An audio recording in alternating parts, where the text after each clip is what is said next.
এই আসার পিছনে কোনো কারণ আছে না নাই? একটু কথা বলেন আমার সাথে, কারণ আছে না নাই? আমি যে দুইটা কারণ পাইছি তার দুইটা কারণ হলো, একটা নাম হচ্ছে সোহবত আর একটা হচ্ছে হেদায়েত। জয় বলে সুবহানাল্লাহ। সোহবতটা এমন একটা জিনিস, একটা মানুষ সোহবত ছাড়া সঠিক রাস্তা অবলম্বন করা সম্ভব।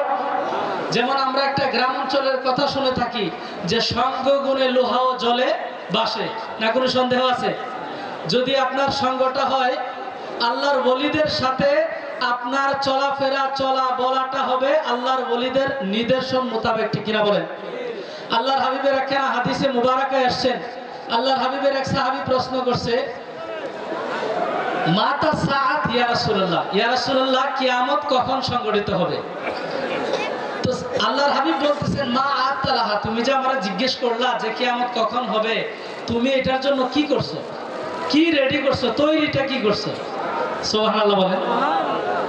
তখন সাহাবী বলতেছে, ইয়া রাসূলুল্লাহ আমি তেমন কিছু করতে পারি নাই, সামান্য কিছু নামাজ, কিছু রোজা, কিছু ইবাদত বন্দেগী করছি, তবে ওয়ালাকিন্নী, কিন্তু আমি আহাব্বুল্লাহ ওয়া রাসূলুহু, আল্লাহ এবং তার রাসূলকে ভালোবাসি। জোরে বলে সুবহানাল্লাহ।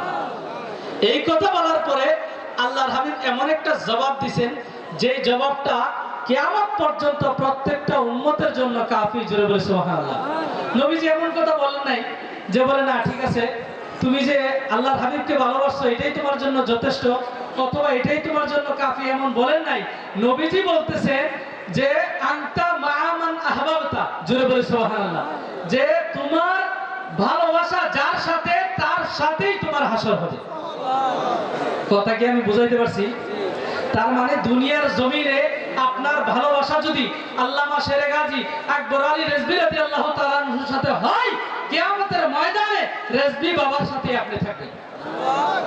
তাইলে সহবতটা দরকার আছে না নাই? আর এই জামানার মধ্যে হেদায়েতটা কেন বেশি জরুরি? আল্লাহ কোরআনে কারীমের মধ্যে ফরমান যে তোমরা যদি কিয়ামতের আগে সঠিক রাস্তায় চলতে চাও, কু আনফুসাকুম ওয়া আহলিকুম নার। যেমনটা আমার সভাপতি সাহেব মহিউদ্দিন ভাই বলে গেছেন প্রবাসী ঐক্য পরিষদের, যে বিদেশের জমিনে থাকে কিন্তু সে হেদায়েত শূন্য নাকি হেদায়েত বলা এটা জানার দরকার আছে নাই? দুনিয়ার জমিনে সন্তান রাখা গেলেন, আপনার সন্তান যদি বিদেশ থেকে আইসা বলে যে সৌদি আরবে এটা নাই ওইটা নাই, এটা আমি মানি না, নবীজি ইলমে গায়েবের দাতা, নবীজি নূরের নবী, এটা সৌদি আরবে বলে না, এটা আমি মানি না, তাইলে বিদেশ থেকে আইসা বললে তারে আর হেদায়েত দেওয়া সম্ভব? কারণ সে তো ফাঁকি আছে বিদেশ থেকে আগেই। তাইলে আপনাকে দুনিয়াতে হোক, মানে বাংলাদেশে হোক আর বিদেশে হোক, আপনার সন্তানকে সংস্পর্শে রাখার জন্য আজকে দরবারে আসার দরকার আছে না নাই? আজকে যিনি আমাদের ছায়াদান করছেন শাহ সুফি বদরুল আমিন রেজভী হুজুর কেবলার সংস্পর্শ ধরার দরকার আছে না নাই?